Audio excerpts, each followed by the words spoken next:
I believe that Hawaii in particular and the Pacific region ostensibly have the power to bring about world peace. Hawaii's unique culture is a beacon for world peace, a story that needs to be told.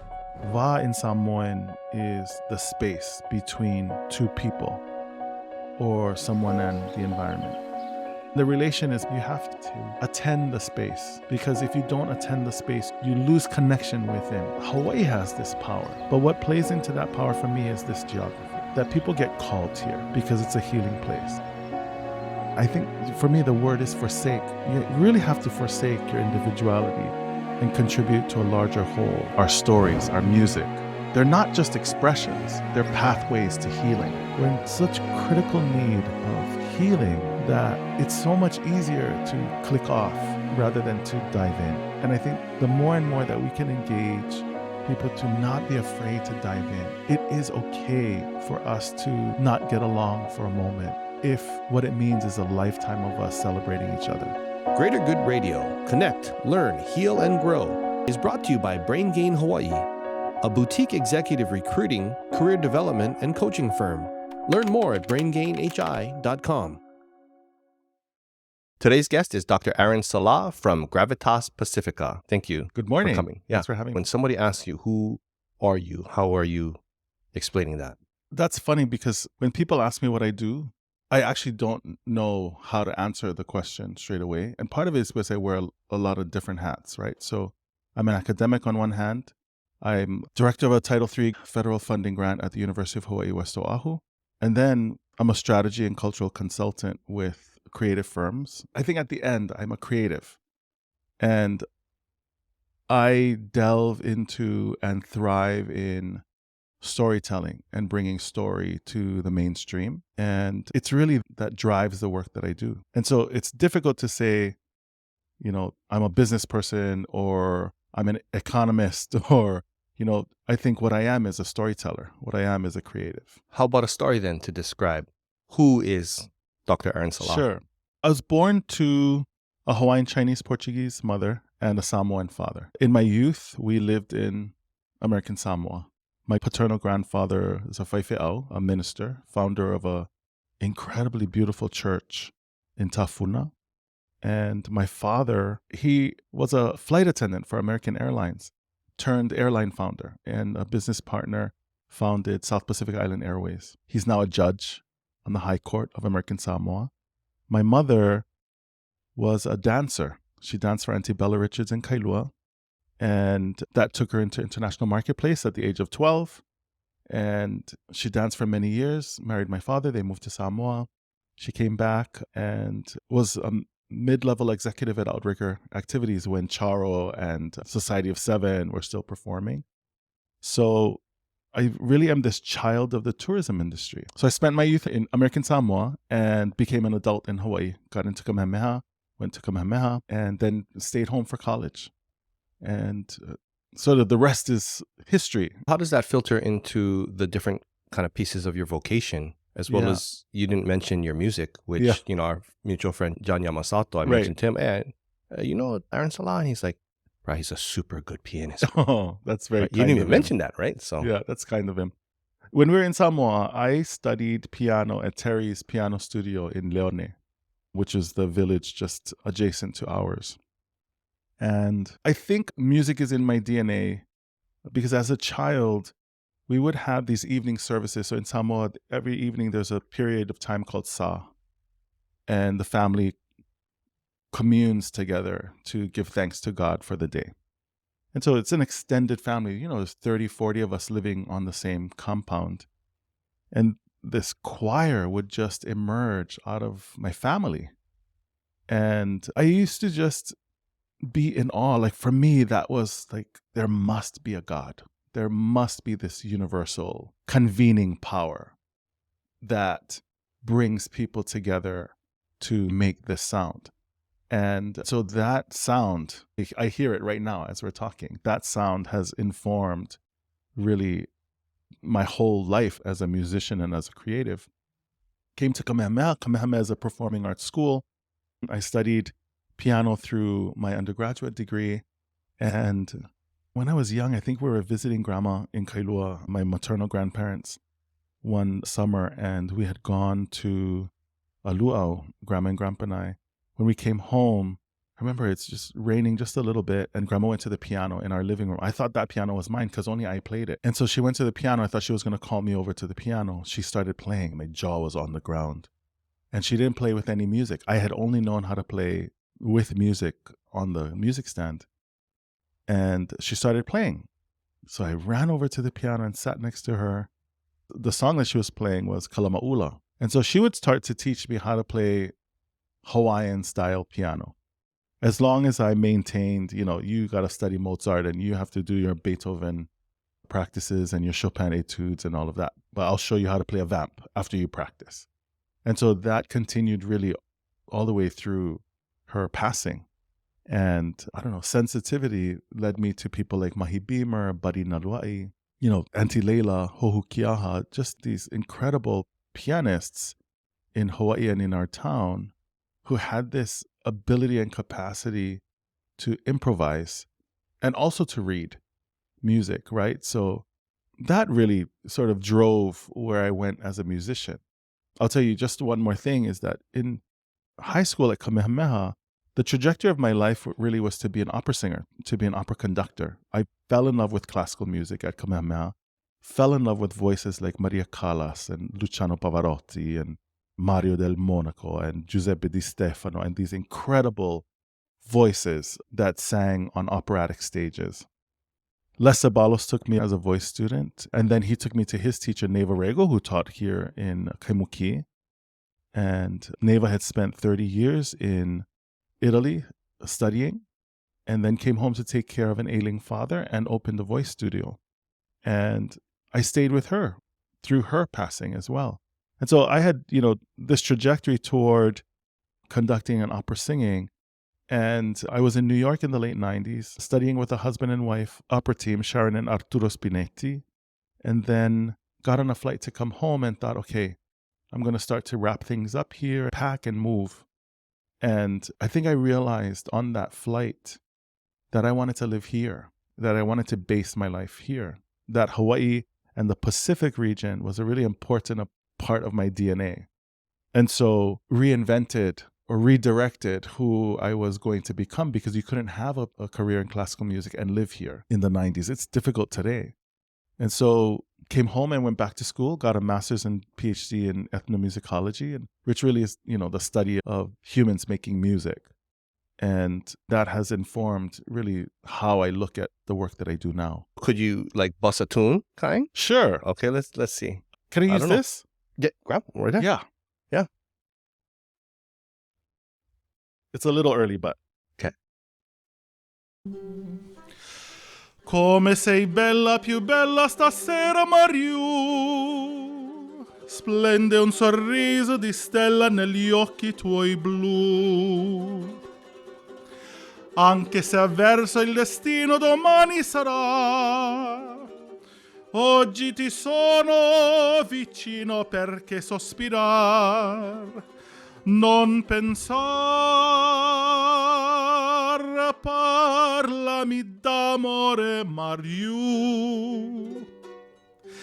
Tutta la mia vita sei tu, gli occhi tuoi belli brillano, fiamme di sogno scintillano. Dimmi che illusione non è, dimmi che sei tutta per me. Qui sul tuo cuore non soffro più. Parlami d'amore, parlami d'amore, parlami d'amore, Mario. No warm up, nothing, huh? A little early. Oh, wow. Thank you for yeah, that was awesome. Yeah. So you can just bust a tune anytime, anywhere, whatever. Sure. Kind of. I'm not as good as many. Why did you choose that song? That's one of the songs that Uncle Mahi taught me. So, before I realized that Andrew's restaurant in Ward Center back in the day was a piano bar, a high school friend of mine and I walked into Andrew's one night where Uncle Mahi was playing piano bar. In the room that night were Robert Casimiro was there, or Marlene Sai was there. Gosh, by the end of the evening, we heard Van Diamond sing.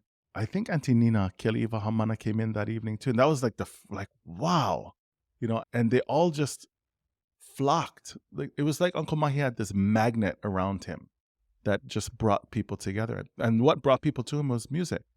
And so I just became a Mahi Beamer groupie. He was the subject of my PhD dissertation. Over the years, he taught me songs. This was one of the songs that Uncle Mahi taught me. I mean, he just knew all the songs. He would sing Stevie Wonder, followed by Puccini, followed by a Hawaiian standard, Kavena Pukuya Marilai. It was just fascinating, the repertoire that he had inside his head that he could call upon at any moment. So, yeah, Parlami Damore Mariu comes from a movie, I think 1949 movie, and Uncle Mahi taught me the song. Wow. Yeah. Tell me, maybe if you can, your favorite memory with your Uncle Mahi.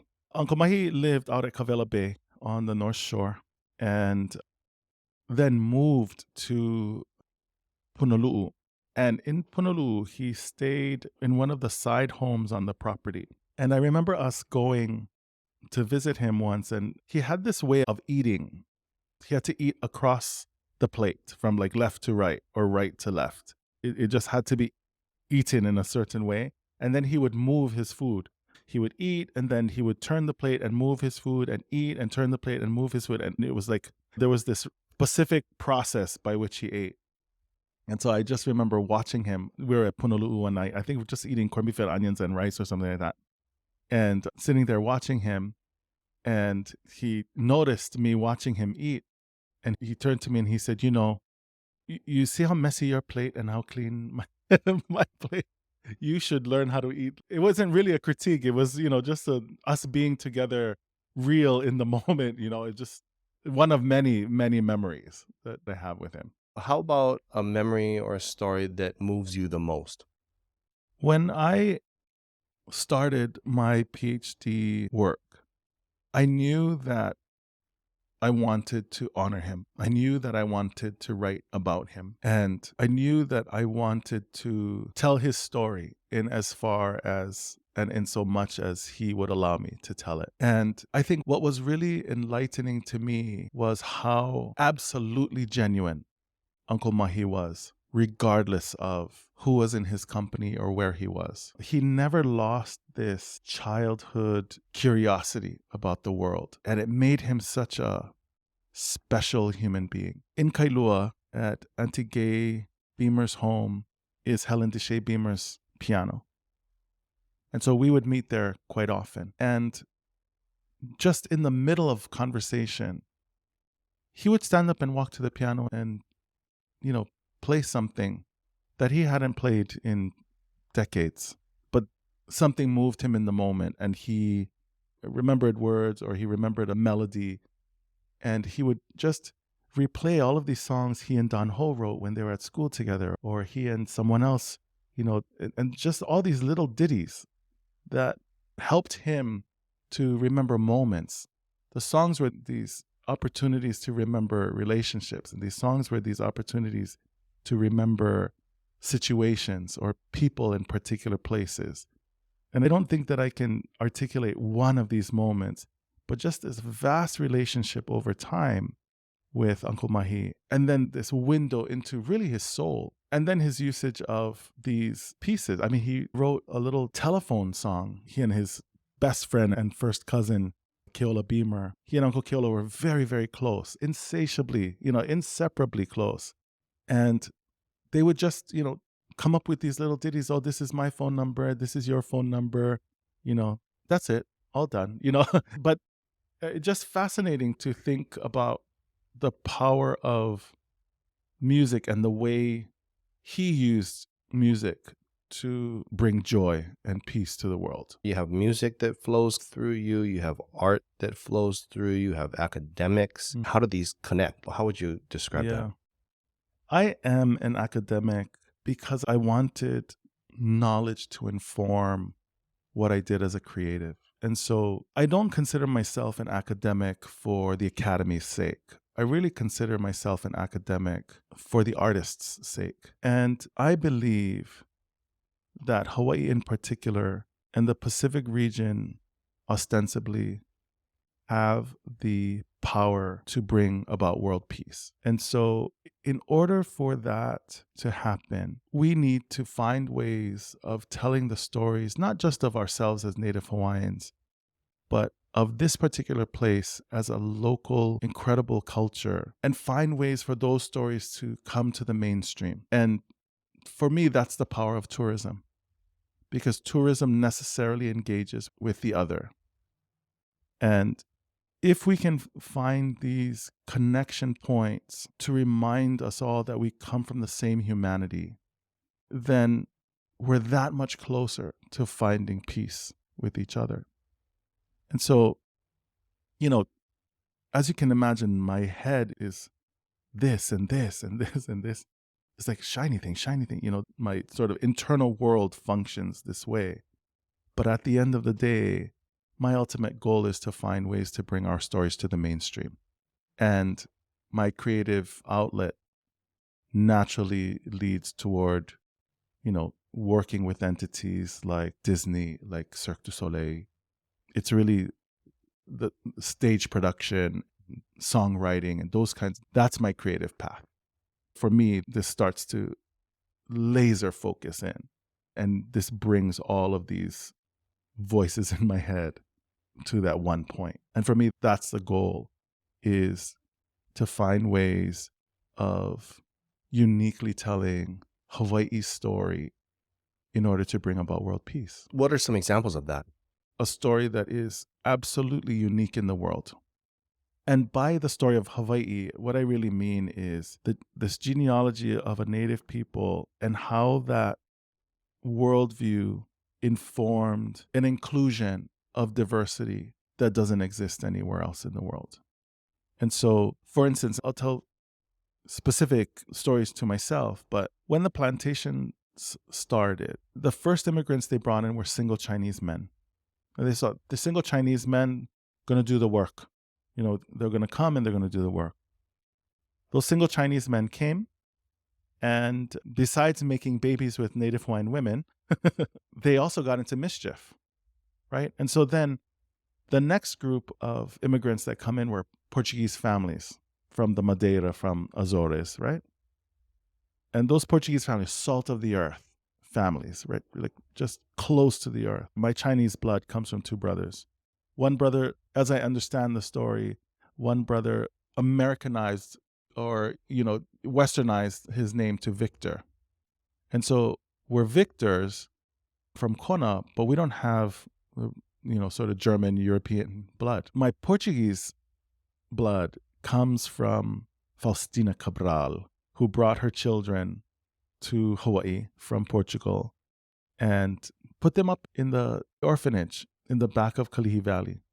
And then went back sometime later and said, "Oh my gosh, nobody wanted you. Get in the car. Let's go home." She was a single parent and had to go and work in the plantation. She couldn't care for her children. Then she went back and got them and took them home. It made for a really interesting household because my grandfather, pure Portuguese, second generation, I guess, first full generation grown, in Hawaii, 8th grade education, worked really hard to support his family, 4 children and his wife, my grandmother. But he was a very conservative, very private gentleman. Our house was as full sometimes as it was with children. My father was very private. My grandmother, on the other hand, is a Ka'awaloa from Puna. And several generations ago, one branch of the Ka'awaloa family moved to Waianae, Hakimo Road on Oahu. And my grandmother was one part of that lineage, that branch of the family. And just joy, pure joy, and she and her sister, my Auntie Didi, they were just, again, like inseparably close, all of those things. Auntie Didi married in Elderts. So that house was full of people all the time, parties, music, and food. And my grandmother in our house, very conservative, very quiet, right? But two branches really from the same root. And so, back to this original question that you asked, for me, it's really about the power of Hawaii to engage and celebrate color consciousness rather than color blindness. And it really is a lot of work that we get along with each other the way we do. And to a certain extent, I think even that's fleeting these days. And so we really have to get back in and dig in and figure this out with each other. But it is this power that Hawaii has to necessarily convene diversity and provide safe space for diversity to flourish that I think is the unique power that Hawaii brings to the world. Is this what you share typically in your professional realm with your business? Perhaps I'm more articulate about it in a situation like this with you, but the work that we do at Gravitas really is about strategy and cultural consulting and looking at things from a Pacific lens, from a Hawaiian lens, and saying, okay, on one hand, how would our ancestors have dealt with situations like this? How would our ancestors strategize to the success of this particular project or this particular business or this stage production or creative process that we're working on? The Title 3 that I direct at UH West Oahu is really interesting. It's a 5-year project, but it's 3-pronged. So first pillar is Native Hawaiian Pacific Island knowledge and worldview. I'm less interested in the subject area of Pacific Island studies and Hawaiian studies and more interested in the entire campus. If a faculty member is 0.1% of a lesson plan is looking at something Hawaiian or something Pacific, we want that. Because we want to look at how the Pacific world informs work that scientists do, that biologists do, that historians do, that mathematicians do, right? The second pillar is innovative technologies. So it's really engaging faculty and students to say, okay, rather than a traditional assessment, multiple choice essay kind of assessment, could you use TikTok as a platform for assessing knowledge and then using that vehicle to tell story? Then the third pillar is solutions-oriented futures. So for me, it's really looking at what does Hawaii look like and what does the Pacific region look like in 50 years and 100, radically about the future, right? How do we really see ourselves? Where's the waterline on Oahu in 100 years? And how do we come to understand that today so that we can chart how we curb that or how we support it, those kinds of things, right? So this Hawaiian Pacific knowledge worldview, together with innovative technologies, is meant really to look at potential futures for Hawaii, for the Pacific region, for the world, and then start to effect change as necessary for living into the world that we want for our children, for our children's children, for our children's children's children. And so all of that comes together for me because we are a strategy. I'm a futures thinker. And so it's really about bringing stories of today and stories of yesterday together with how we project stories for the future and then bringing that light really to the world. Do you have any examples of where that had a successful impact? Not yet, only because we've just started this work. What we're trying to do is more integrally engage with entities from, Hawaii and the Pacific region, right? So we're preparing now for Hawaii's hosting of the Festival of Pacific Arts and Culture. It's in June of 2024. This festival has started in 1972 in Fiji and has traveled every 4 years, Melanesia, Micronesia, Polynesia. This is the first time Hawaii is hosting. Hawaii has been attending this festival since 1976. We have about 3,500 delegates from the Pacific region coming, and probably upwards of 100,000 some visitors, academics, tourists, and otherwise coming to participate in some form in the festival. And so what I'm looking toward is how we properly engage in preparation for the festival when you have, 3,000 some delegates from 28 Pacific countries at one time in one place. And then on the other, how we plan for the future beyond the festival. So it's not an anomaly. The festival has to create or has to be the launching point for a new way of looking at the Pacific region, how we see ourselves, how the world sees us, how we see the world, and then designing strategy beyond the festival. The goal for me is to assure that we have rekindled, as a Native Hawaiian community, as a local Hawaii community, we have established and or rekindled relationship with Pacific Islanders, because we're not very good Pacific Islanders, you know.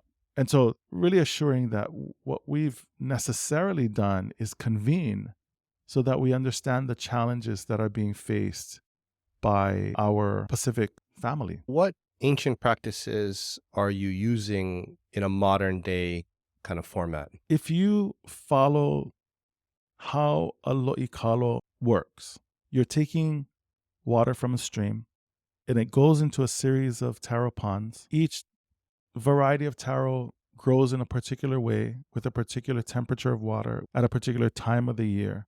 So I have to engineer how the water moves through these ponds, maintaining its temperature, making sure that I planted and harvested at particular times of year, and then assuring that water then returns back to the stream more enriched than it was when I took it from the stream.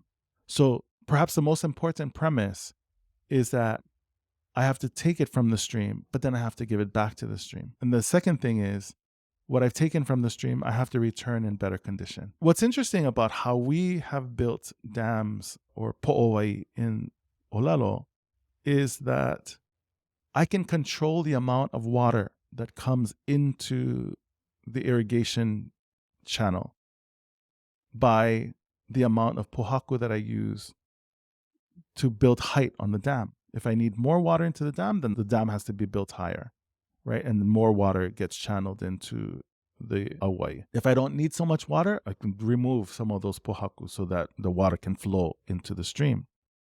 If the mountain has decided, or the rains have decided to fall, then that dam has to be able to naturally collapse so that the water can continue to flow in the stream and it doesn't ruin the work of the irrigation channel. So in that sense, that it's me working in step with the natural environment then rather than trying to control without end, right? So the environment has control and I work with the environment to maneuver. I remember my voice teacher once saying to me, if you just look at the music already is telling you what it wants to sound like. You're just the vehicle for this music. And I think this informs the way that I look at this work. I'm just a vehicle. So I do my very, very best to not be so too self-important in the work. So if I take the planting of kalo as an analogy and look at the tourist industry, that stream is a marketing target market. And so if I want more tourists in the destination, then I do the work that it takes to, properly market or do more ad buys, or that then encourage people to come into market.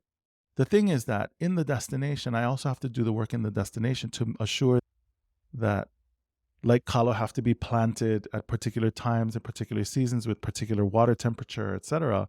I also have to do this work here so that when they're coming, I still control the flow of water through the channel, right? So I have to control the flow of tourism into the channel, right? And then my goal is that these visitors then go back to the stream more enriched mentally, perhaps physically, internally, than when they came into the channel. I have to do that work, right? And so again, if my goal is world peace, then something has to affect them here in order for them to return enriched, empowered, engaged, because they have to then take that back to wherever they've come from. So all of this work in all of these different lo'i, you have water flowing makawai lo'i, makawai lo'i, makawai lo'i, all these different kalo that are being planted and harvested at a particular time. There's so much work to be done in the destination. And there's so much work to be done at the kahawai, at the po'owai, to assure that what you're bringing in is what you want to bring in. And what you're bringing in is people who are already primed for learning, enlightenment journey, so that by the time they come to Hawaii, there's something has been done internally. Go ahead. It's never really the arrival back at the Kahawai. It's this journey that makes everything worthwhile.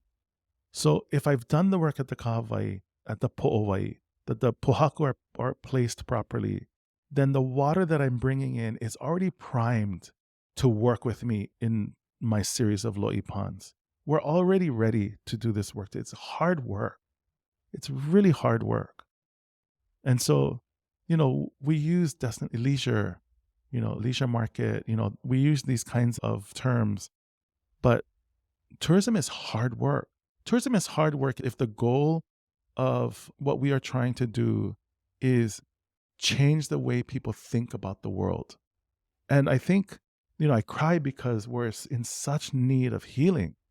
We're in such critical need of healing that it's so much easier to click off rather than to dive in. And I think the more and more that we can engage people to not be afraid to dive in, it is okay for us to not get along for a moment if what it means is a lifetime of us celebrating each other. We're so afraid of taking this first step that I think we lose sight of the ho'i back to the Kahawai. We forsake the power of all of this work and what it will do for us personally, for our community, for humanity. We stop somewhere. And I think we need to get over that, or get into that work, maybe I should say. When you talk about diving in, right? And it's needed to do it, what would that look like to you? In many ways, I'm really no different than I think many of us, seeking, the innocence of our own nostalgia and our own childhoods. And as I hear my family singing in 6 and 8 parts, for me, that was the frequency of the world in tune with itself. And what drove me then to be really inclined toward the power of a choir or the power of an orchestra is that you had individuals with their own individual life stories who would forsake that individuality for the power of the collective. That is a choir. That is an orchestra. And so if we then look at an opportunity to engage individuals who come with their own individuals, somebody who may be really quite affluent, another might come from well below the poverty line. And if we can get them to, again, I think for me, the word is forsake. You really have to forsake your individuality and contribute to a larger whole. Then there is opportunity for growth and empathy in that moment. And so that's high philosophy. It's really looking at acceptance and celebration and how we do this work. And maybe part of my answer to you directly is, I don't know yet. I'm not sure how it all comes. I just know it does. And I think part of the work is us doing the work together, right? That we have to commit to doing the work. I don't think we have understood or acknowledged that we ourselves have so much work to do. Tourism, for instance, is a really easy scapegoat because people come and go. And so we can turn it around and say, well, you don't really care because you get up and leave anyway. And thank God you leave.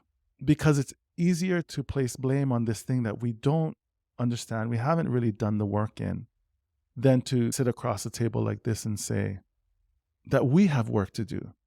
That my Chinese ancestry really doesn't like my Hawaiian ancestry. And my Hawaiian ancestry is absolutely resentful of all these Portuguese that came in. And I think what we haven't done is design and establish safe space, again, for us to get into that deep, hard conversation in order for us to then turn to an industry like tourism and say, okay, we're not ready for you. You guys can't come. We'll figure it out. We'll live off the land again, or those kinds of things, right? Or all the things that our ancestors were doing the work of doing. So let us do this work, and then we'll come back and say, okay, we're good. You good? I'm good. And then, then we can put the pohaku up on the po'owai and start to bring people in? In 2018, right, I have 4 kids, and all of them going private school, so it's expensive. My father has cancer, right, at the time, and we're caregiving for him, flying back and forth to the mainland, doing all these things. My wife gets really sick, cannot stay awake for more than 2 hours, but she's the type that if she leaves a position, you need 3 people to replace her. Yeah. So now I'm freaking out, like, what is going on? I do something, but I don't know what to do. Then New Year's Day comes around, I'm cooking noodles like a good Chinese boy, and I talking to my auntie with no shirt. I swish the water to try to get one noodle off the side. I miss, and all the boiling water goes on my stomach, and I rub it, and my skin comes off. So now I have 2nd-degree burns that I have to heal up. That takes about 6 weeks or so. Then I got sick for 2 months, and then after that, I decided, you know what, I'm going to buy a 1-wheel motorized skateboard to practice my foiling on land, and then I fall onto my tailbone, and I burst fracture my vertebrae, so I broke my back. So now I'm more or less like immobile. I cannot move. I cannot go bathroom. I spend time healing up. So you're taking from like probably like November of 18 to almost July of 19, immobile, like out of it kind, right? I go through this whole spiritual, physical, emotional, mental thing. I sought out every single healer, therapist, whatever it may be, right? And started to make good progress. And then I started to learn things on my own because it's not going fast enough, right? I got to heal, bro. This pain's too much. And then I started to get flashbacks of some pretty intense childhood trauma I had no idea about. And that's taken me till today, where it affects and it moves through my work. Like most of that type of thing now becomes me search, right? I want to heal the world because I want to heal me. I want to work with this person because I want to work with me. And this project now is a very good projection of that. So one thing as I come to this is interesting because you had mentioned that the music comes out and you're just a channel more or less for it. That's kind of why I don't talk a lot typically in a lot of this, because I talk a lot normally. I'm trying to gauge where this channel is moving from and move this through. This brings us to a very interesting point because I've been looking at a healing space in groups for quite a while now and trying to more or less figure it out of how to properly deliver that so that it can be done versus one-on-one, but at scale, because we get hurt emotionally and mentally in groups. We heal in groups. Same thing as the choir. You have a group that use the energy and you have an individual process. So that brought me to thinking about the pu'uhonua, right? The street right down the street from me is pu'uhonua, where in my understanding is in the history that you break a kapu, right, which is the law where you break it, you're going to get killed. If you can make it to the pu'uhonua, which is city of refuge, and they let you in, you go in, you basically rehab, you go to work, and you're not just cruising, you rehab, you come back into society, and society re-embraces you, right? Just fast forward a bit, where's our pu'uhonua? You know what I mean? Where's the place for us to go and to be in community that we can heal and be healed? So I think as we come to that now, I think we're in the mix of this. I'm looking at what you're talking about, which is a lot of externally facing large scale pieces that are really originating from a very tender inner place of healing. Absolutely brilliant. First of all, thank you for sharing that. I think I especially love me search because I think we're doing that, you know. Gosh, it was fascinating. You know, I'm a thinker. Words are really important to me. And so I search for the right word and I allow the silence if I can't find the right word. But what I find fascinating is a story like that. My father wasn't ready to be a father or a partner when we were around. And he's a very Samoan man. And Matai, Ali'i, you know, rather high ranking. And so my mother is not Samoan. And it would have been very difficult for her to have lived in that environment, not understanding the Fa'asamoa. And all that said, you know, I have lived a rather privileged life, not affluent, but certainly privileged. And by privilege, I mean, again, I come from a high-ranking Samoan Matai's household.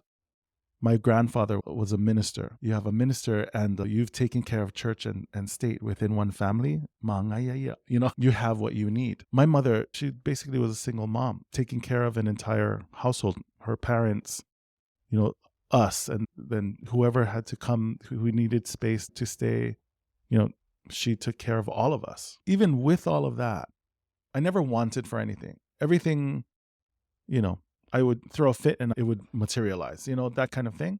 So I don't have the necessarily painful childhood, except that I don't know what a mother and father raising their children together looks like in my own experience, except that now Nani and I are raising our children together. We've found a way to stay in step with each other and through our entire relationship. And so, I think what's fascinating to me is the power of these individual stories to tell a collective saga of humanity. That you and I would be sitting at this table together right now in this particular space is fascinating to me. And the fact that I would walk in here, you have the flower elixirs and the crystals. And I mean, this is like, we're kindred spirits, because of this, and really the need for self-healing. And I think you said it, it wasn't moving fast enough, so you had to go look for it yourself. I think for me, that's, notwithstanding that I never went through any emotional trauma, yes, but physical trauma that you have shared, I think that me search, in order to fully align with self in the quantum, it's such a powerful thing for me that I can just sit and close my eyes. Again, I'm going to feel really safe with you and engage. It's a powerful thing. I connect that power not just to self, but to Hawaii. And I connect that power to the Pacific. And I believe, really because of that, Hawaii has this power. We have this power to do this with each other. But what plays into that power for me is this geography. That people get called here because it's a healing place. And we have this responsibility to ourselves, to each other, and to this place to not lose sight of what that is. How do we approach that coming from a local perspective and a local geography? Looking more toward ourselves initially, and then the ones that we hold closest to us, and so on. It is looking toward ourselves, but I think it's also looking at each other and perhaps looking with each other, because we're all each other. I mean, I think, by and large, if you're Hawaiian, you're also Chinese. And how much about your Chinese DNA do you know? And chances are, perhaps you're Portuguese. Well, certainly in my case, right? How much about your Portuguese DNA do you know? And so I think the challenge is that we conflate who we are as Native Hawaiian community and then local community. And everything local gets like this. But the thing that makes this collective is all these individual ethnicities, Filipino, Korean, Japanese, etc., right? But the power of that collective is really the power of these individuals coming together to be collective. And I think we've forgotten that we get along. I think we've forgotten that we have found the secret of the world. So it's in that really that I think we need to do this me search work so that we can better understand the doing of things like education, tourism, business, because that's what we bring to the world. What have you found in your own journey has been the most helpful for your me search and healing? I am terribly fearful of failure. And what that fear has done is cripple my ability to move if I can't effect success. So in my work, I plan and manifest incessantly because I see the end product, but the operations of it, the scaffolding of it, all of that, that's perhaps where I have to fill the gap on my team, right? So I have the destination in mind. I know what it looks like. I know what it smells like. I know what's for dinner. I know what the colors are. I know what the house needs to have. And I manifest to that. Like crazy.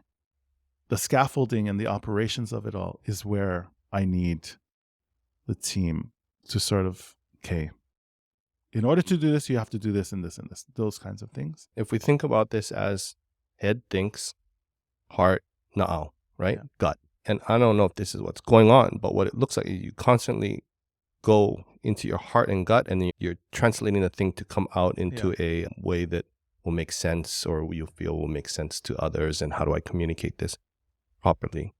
In this space, I know I do it, but I'm always trying to move down into heart and gut. Yeah. So it becomes a heart-to-heart space, a gut-to-gut space. However that's communicated is how it's communicated.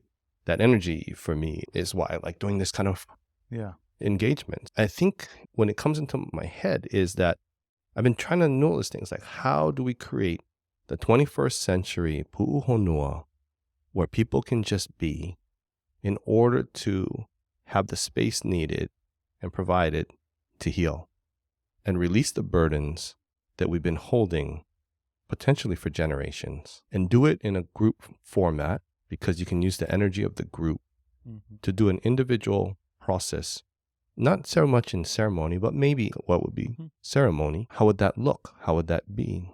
Can it be conceptually put into a school? For instance, I was on the call with OWR, the Office of Wellness and Resistance for the state, right? And one thing that I heard on that, it was like a web conference. And then they're saying the next wave of issue that needs to be resolved in Maui, you're going to have kids going back to school that are highly traumatized into a space that is highly traumatized with adults that are highly traumatized and not necessarily trained. How do we provide safe enough space to be able to express properly so that we don't hold that for generations more? It's in this space somewhere. How do we put this together using ancient technology and wisdom in a frame of that makes sense, to whoever now, and then do it in a responsible way that we can actually use the power of community in order to help each other to heal? Are you coming from a position where you already know the how? Oh, I kind of already know the how. Is where you're going kind of the same, like a fear of failure, right?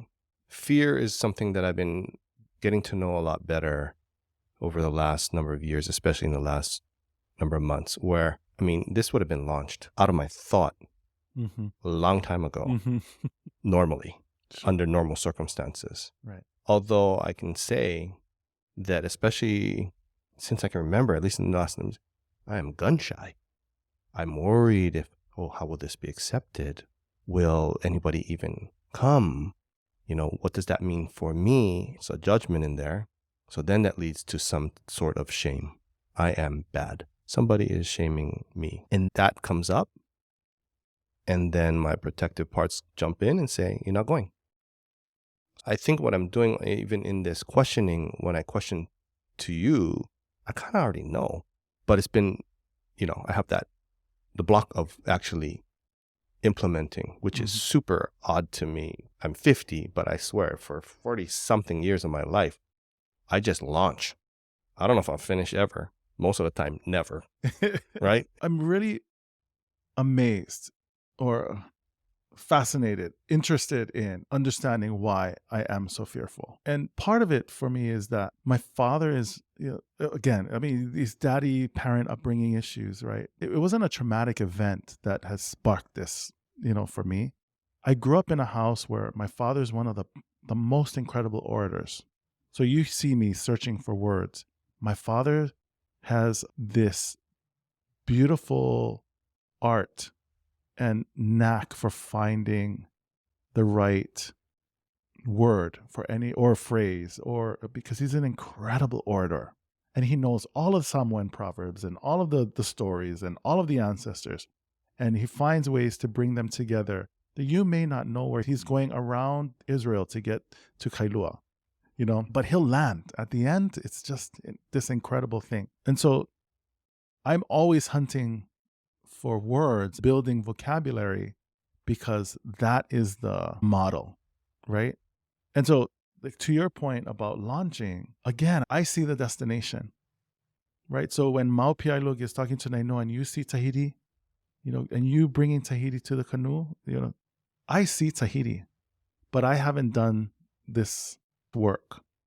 This is where I need the team, right? Somebody else has to come in and say, this is the process and all of that, even though we're strategy people. I'm a strategic, so I can see overall strategy. Somebody has to see operational strategy. For me too, though, is that divine timing is also really key for me, right? And so what I try to measure is how much of holding me back at this point is fear and how much of it is divine time. And so what this is to become remains to be seen, perhaps, right? And I had no idea that I was coming to have, in all honesty, this deep. I should have known as soon as I saw the elixirs, but I want to appreciate you not settling, that you push to go somewhere if you see the space open and needs to be, like, there are many conversations, again, like this is me search work of what I feel like you and I are doing right now. Because there's lots of conversations that I'm sure we have both had individually where this really isn't we can just stay at the ankle deep. That space is what I like these days. Yeah. After seeing so many people die, I had 9 friends die last year. My father passed away in this year. Things like that. It's like you learn a lot of things watching that. I just want to be in a connected space. That's why it's interesting. The interchange of today is that maybe I'm need into this to project internally onto you to be able to see what's going on and you to do the same. And we just kind of doing a little interchange, which is why I like a group that's cultivated properly, because then we can help each other to heal, more or less. The space that you opened here today, it's hard to trust. It's hard to trust that space is safe. Then it's hard to leave because that doesn't exist really very many places at all. And so that's an incredible gift. I think, I have a question for you about the group.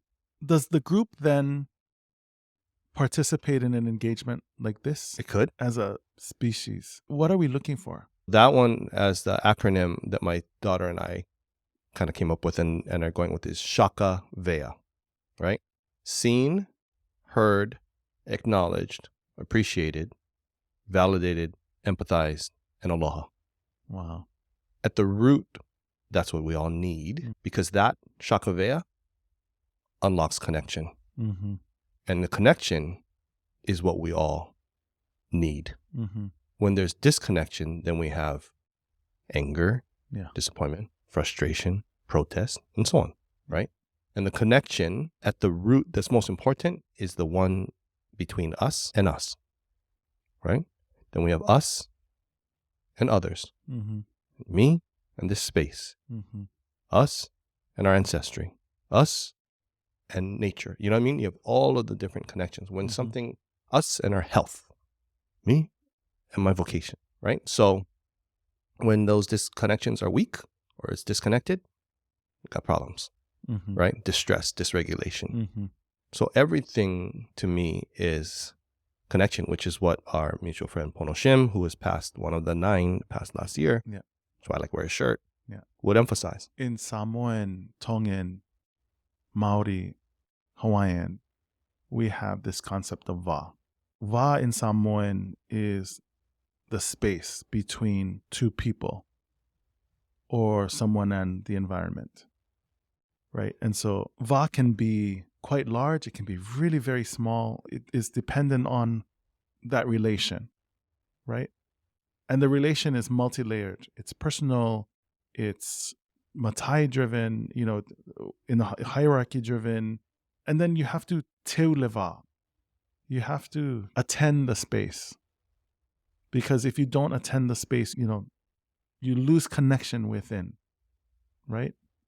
So like you have the kumulipo, this genesis of Hawaii to the birth of Kalani Nui Ia Mamau, right? This one child. and they spend 16 va, 16 time periods in which everything on the earth and in the world is born, and connect all of that to this one child, so that this one child is the culmination of all the mana available in the universe to this one ali'i. And in these va, these time periods, you start with the turning of the earth and the slime becomes a coral polyp, then coral polyp becomes, and it's just like this incredible assessment of all of the things in the Hawaiian world. Those composers, or that composer, took just a vast amount of knowledge necessary to compose the Kumulipo, the source of the deep dark blue. The amount of teu that this composer, group of composers, had to amass in order to attend that space it's the necessary connection, mind, body, soul, chakras aligned, that you have to have as a human being to the people around you and to the earth that nurtures you in order to know. It is fascinating to me. And I think this is part of what you're talking about. For me, we haven't attended the va, and that has led to the trials and tribulations that we have as a local community, with each other, with the government, with the industry, or I should say with industry. And so the reason I ask, in your group healing, do you do this kind of work? Because I'm a story person, I find empathy in the stories of people. It would be fascinating to me to listen to the stories of people in my healing with you. The va that you mentioned is super important, because without the connection, no healing gets done. Nothing. It's like if you want to make a phone call and then you don't have a signal, first thing you got to do is try and get a signal, right? You can talk all you like and dial all you like and send whatever you want. Nothing is going. That, to me, as I concept it, is kind of the va. How strong? You get 4 bars? You get 1 bar? What do you got? You know what I mean? But it's present. When that is present in the container, like a battery, like multiple batteries, use the synergy of that for their own process as well as with the group. Now we got something. And that energy is really euphoric, right? It's a release. So the va in everything, absolutely. I would say everything. And that's probably what I try to cultivate and focus on even in this space. I got feedback recently. I sent it to a friend. It's like, oh, your space is this, it's smaller. And I appreciate that. However, it's cozy. You know what I mean? Not one giant studio. Somebody's house.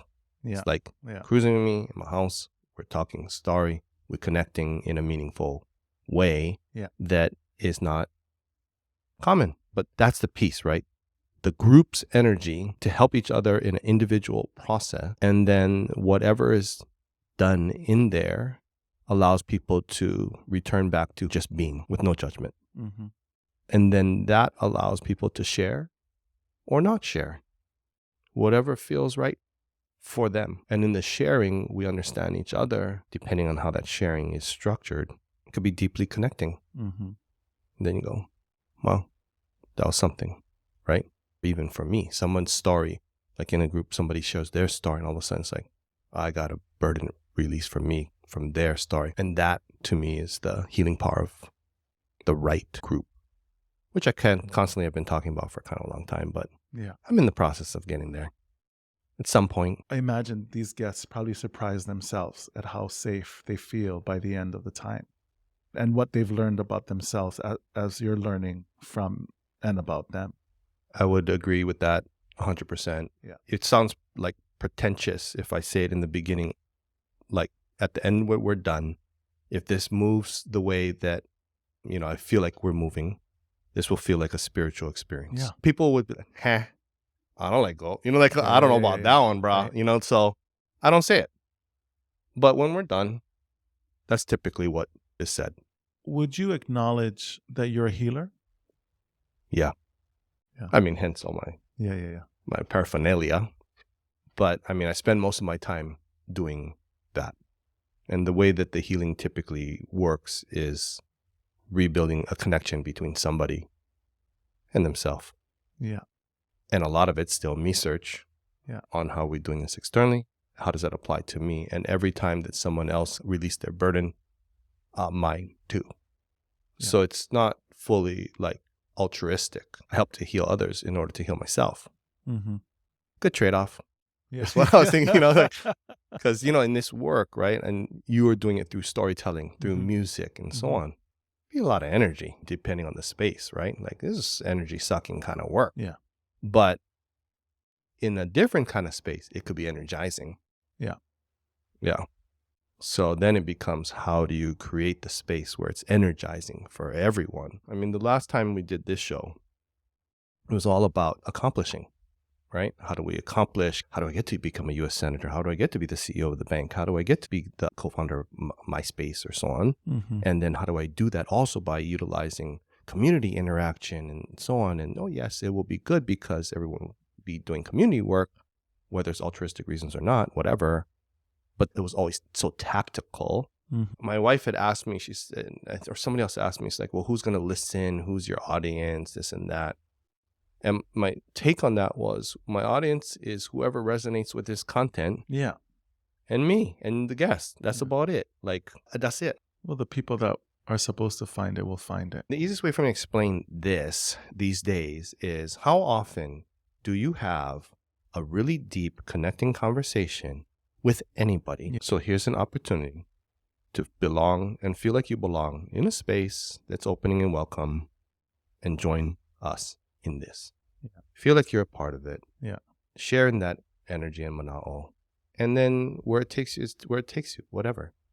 Yeah. See, for me, you ask me a question like that, I have no choice. I have to play. Yeah. I have to sing. I have to create. Like, it's in my feet, like, it's your expression. Yeah, it is.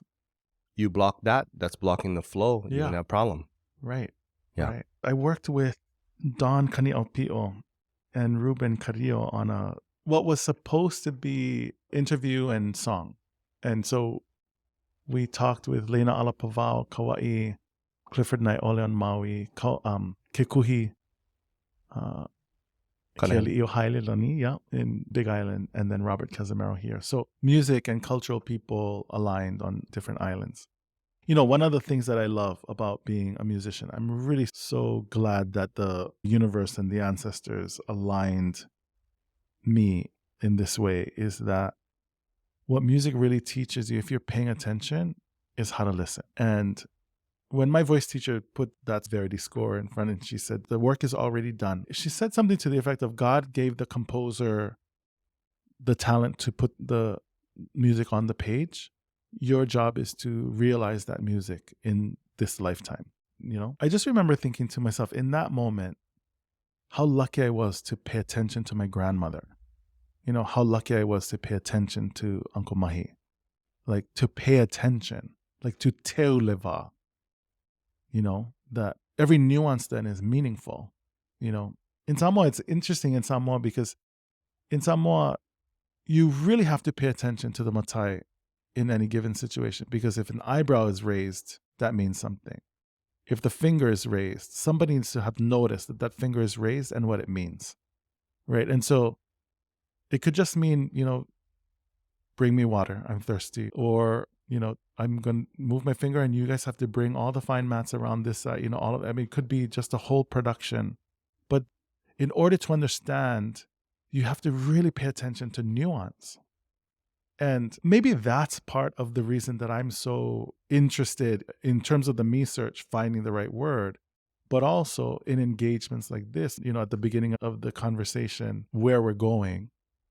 And it's funny because I started this wanting to know where you wanted to go. What's kind of interesting to me is I got, not super plenty, but a good number of Samoan friends, right?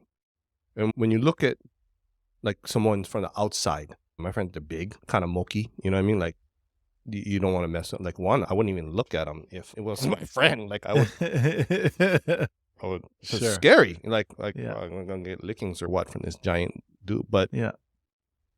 But I've had very deep, probably not surprising, conversations with them. Sure. That shows a truly sensitive kind of side that nobody else sees. Yeah. And I know for a fact, like, he does not show that.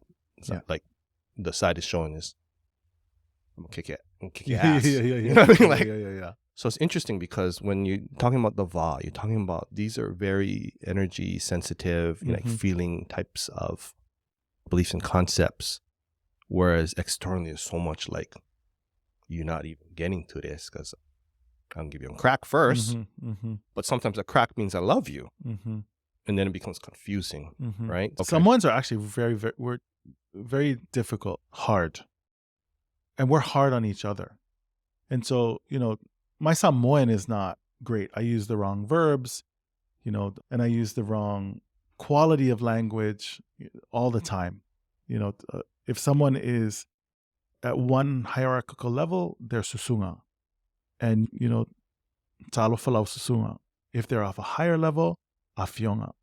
Afiomaila le afionga, And so my academic mind wants to use the right words at the right time all the time. But if I use afionga all the time, then I've taken care of everything underneath. Everyone can be afionga. And there are some verbs where you can do the verb if I'm talking to you, but I cannot use the verb that way talking about myself. So for me, what that says about the language and then the worldview that is founded within the language is that Samoans are, and Hawaiians the same way, but Samoans are so attuned to self in relation. That self in relation can never be relaxed. You must always be aware of self in relation. And so, you see these big guys, walking around town and you don't want to mess them. But in essence, they're looking at themselves in relation.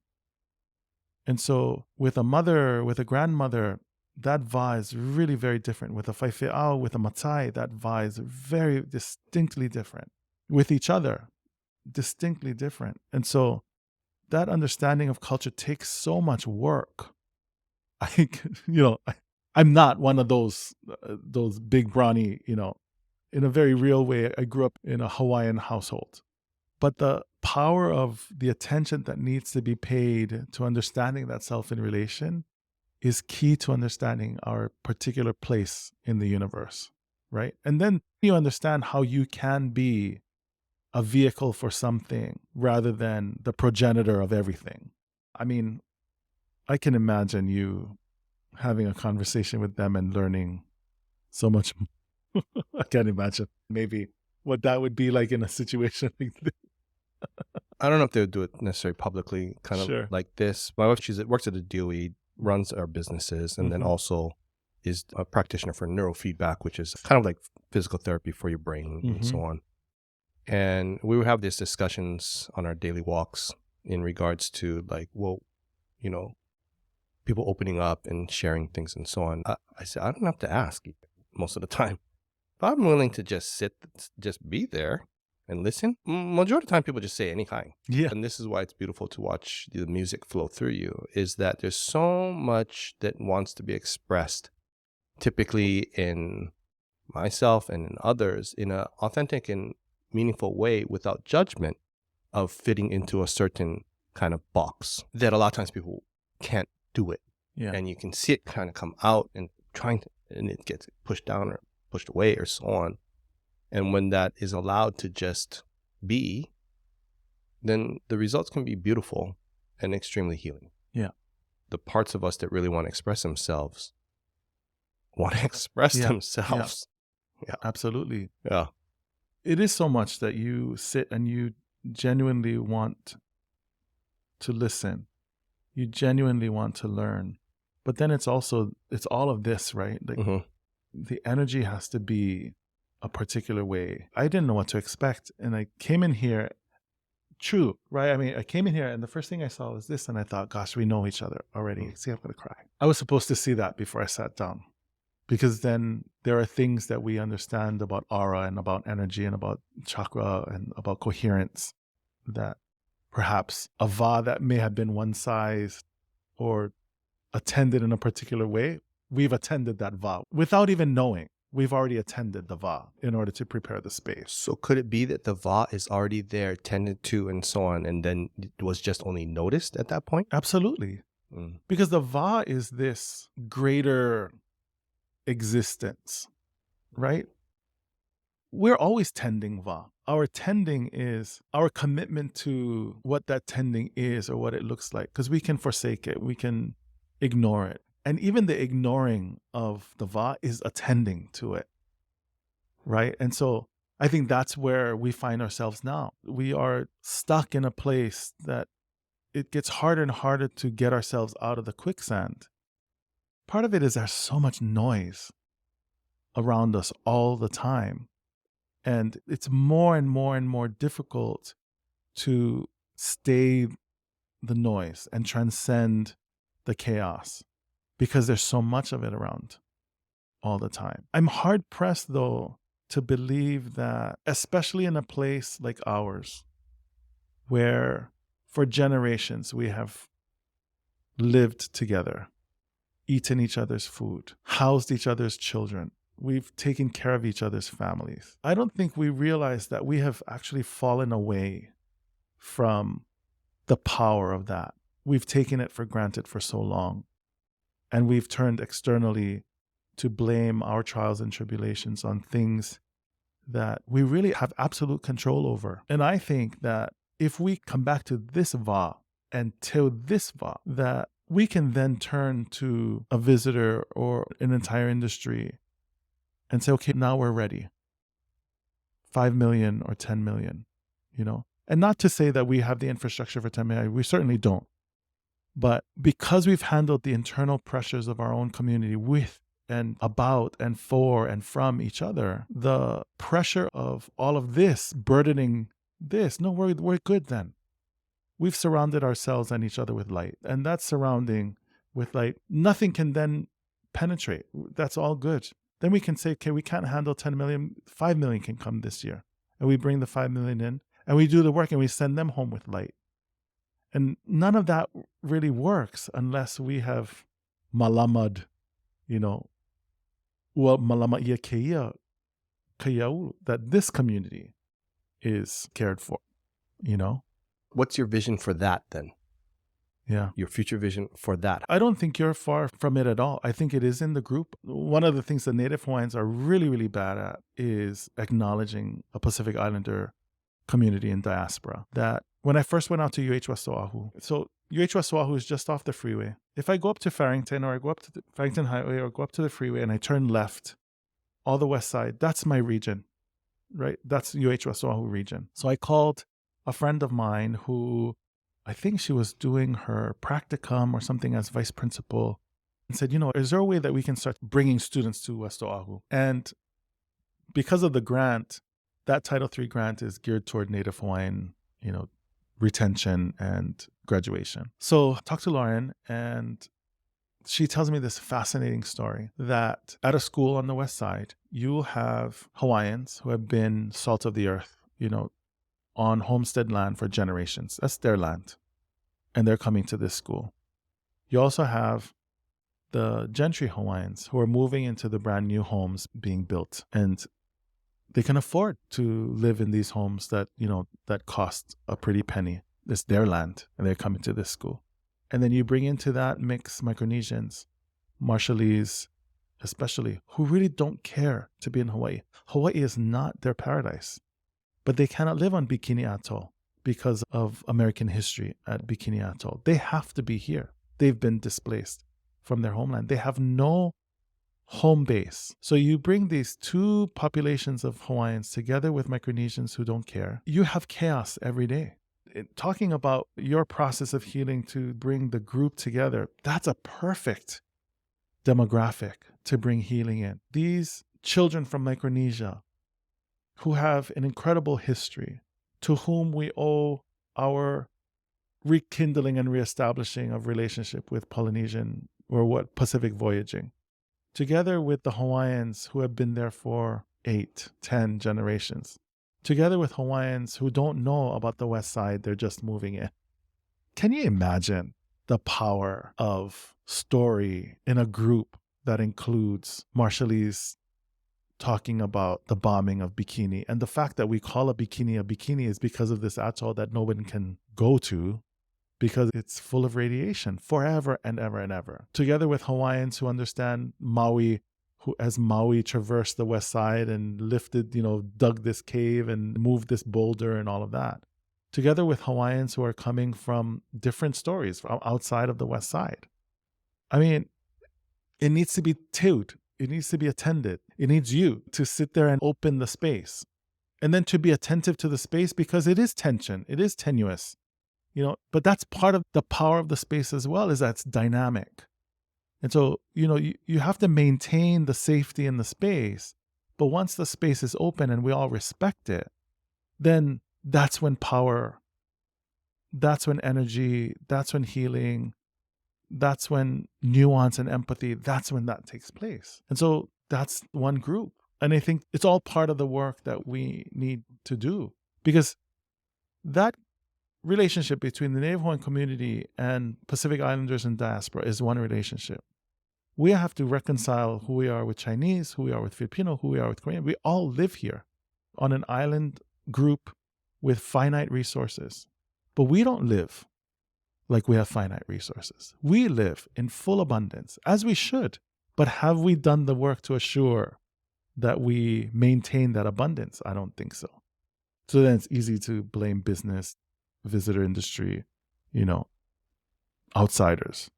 We have to do that work first. I know is the work that we have to take responsibility for. Pono Shim keeps popping into this space. So can you share either one of your favorite stories from him or your favorite story or memory with him? When Passion of the Christ first came out, I went with a friend to see it. Didn't know what to expect other than that, that it was the Passion of the Christ. And the theater was packed with people. And the woman sitting next to me, she was prepared for the film. She had her tissue box here, said a little prayer before the movie began.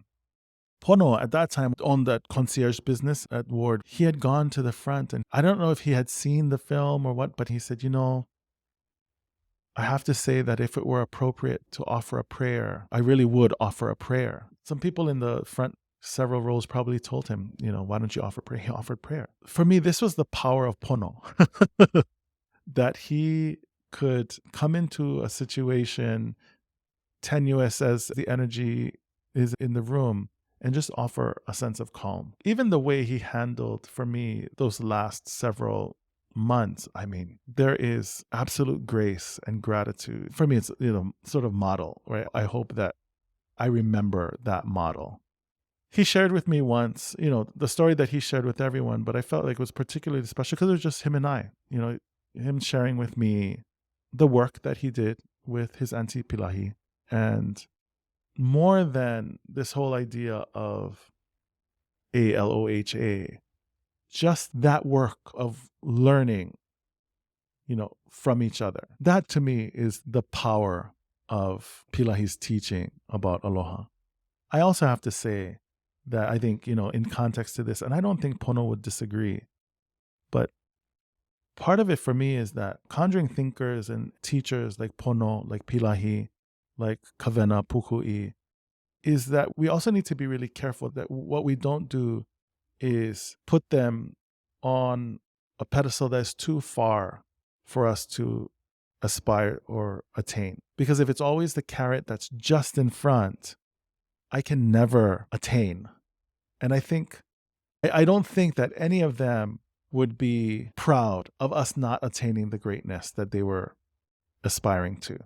I think the goal of that work, the goal of aloha, is that we attain aloha.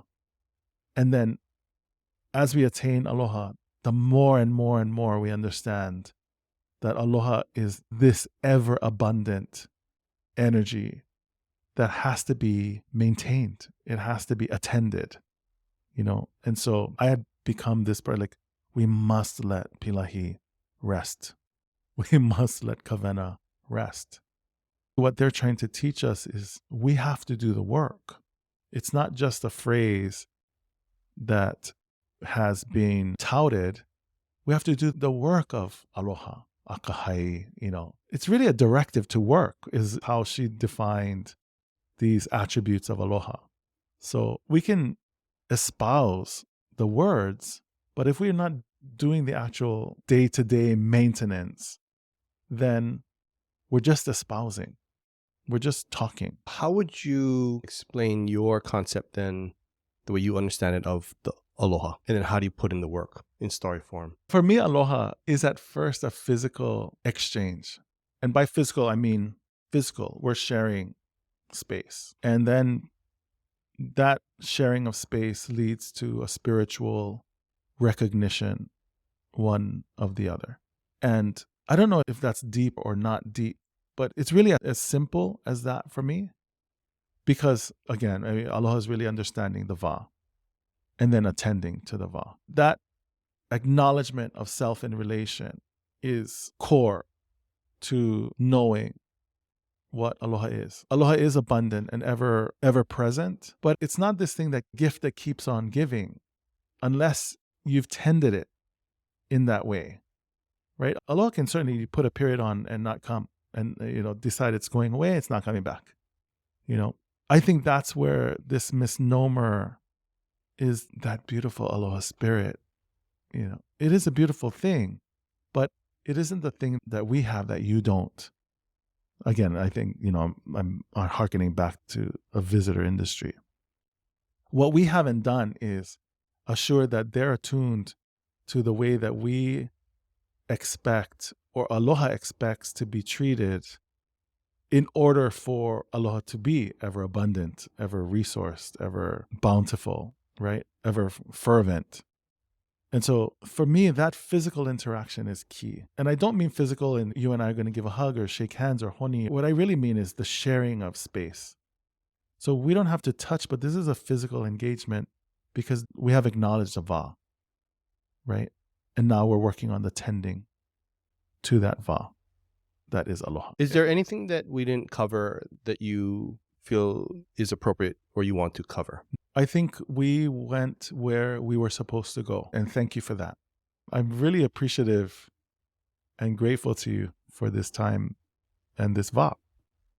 Thank you. I appreciate that. As we kind of land this plane, I just want to acknowledge you for opening up in this space, sharing your heart, your na'au, and your mind with me and others. I want to acknowledge for what you're doing for your family and for this community.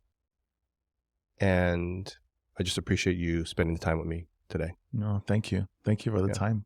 Thank you. If you resonate with Greater Good Radio, please join our community at www.greatergoodradio.com, where you can get access to exclusive content and offerings. Hope to see you soon.